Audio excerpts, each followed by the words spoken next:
morning. In this class, we'll discuss about function pointers. Okay.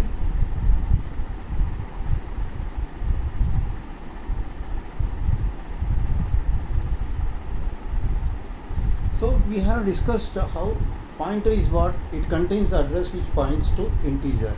Suppose the pointer it may point to an array of characters string. The pointer may point to a floating point number. Pointer holds the address. It may point to any type of data, right? It may point to a structure type of data. It may point to an array also, a homogeneous data structure. So in function pointer is pointing to a function.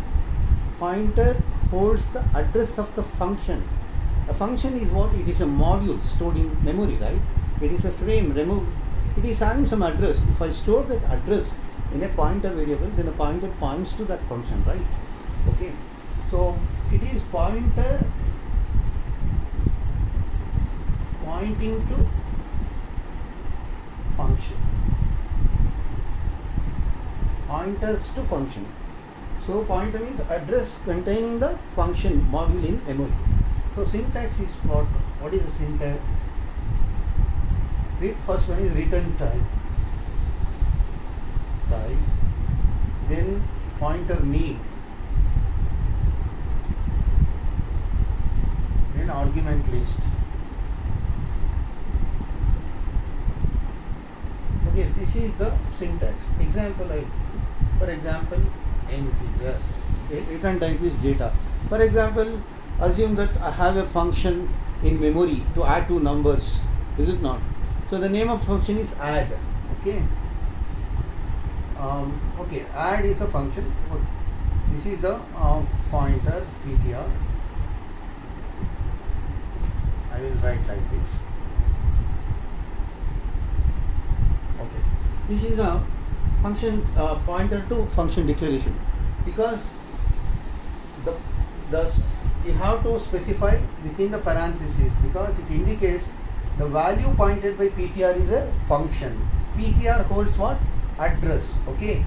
So what this will informs to the compiler is that, so you are having a function definition in memory which takes two arguments, which of integer type and returns integer.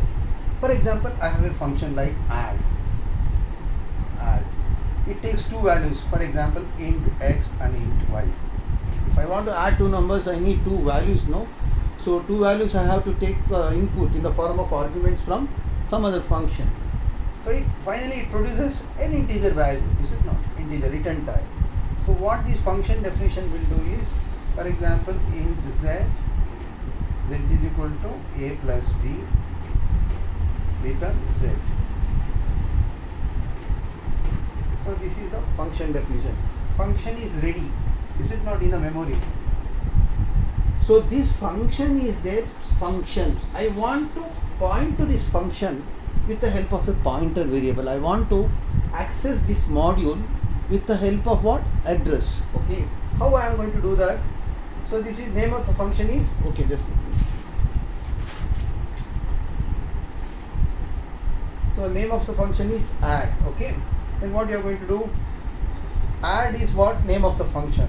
It contains the address in memory, is it not? It is in memory having some address, for example 6000, whatever it is. So ptr holds what? Address 6000.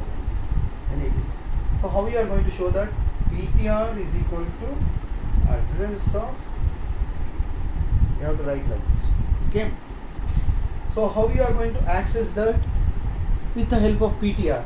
I want to call this ptr, and once you call, ptr means address 6000. At address you are having this function. I want to call this function. Once I call that, this function will be executed, no, and it returns the value. So I will supply two. These are the formal arguments, x and y. I will supply 100, 200. So 100 goes to x, 200 goes to y, and 100 plus 200, 300. It is stored in return z. So it will be returned. I will collect in some result r. So print r, printf r. You see, you are calling the function ptr pointing to the function.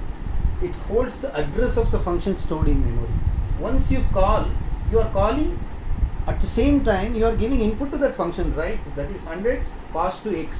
These are the formal arguments. No, you are calling, you are giving values 100 to x, 200 to y. Then this will be all the statements gets executed. Take this x plus, this is x plus 1. So 300 will be stored, return z, or contains 300, print. So this is what function. Function pointer is pointer pointing to the function. Okay, function is stored in memory, and this is the important you have to remember. Okay, so you have to specify within the parentheses, because all functions are starts with the name and ends with pair of parentheses, right? So what does it mean that PTR contains the address of any function in your program which takes two arguments and returns one value. Okay, returns one data type, integer.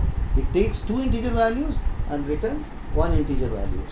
So suppose in case if you have some function which adds three numbers, you can't do this, because the function declaration, it is clearly mentioning that you cannot call with 100, 200, 300. Is it not? Because once you declare that the pointer holds any function in your program which takes two values and returns one value, output. Okay, this is the thing you have to remember. Okay, thank you very much. Thank you.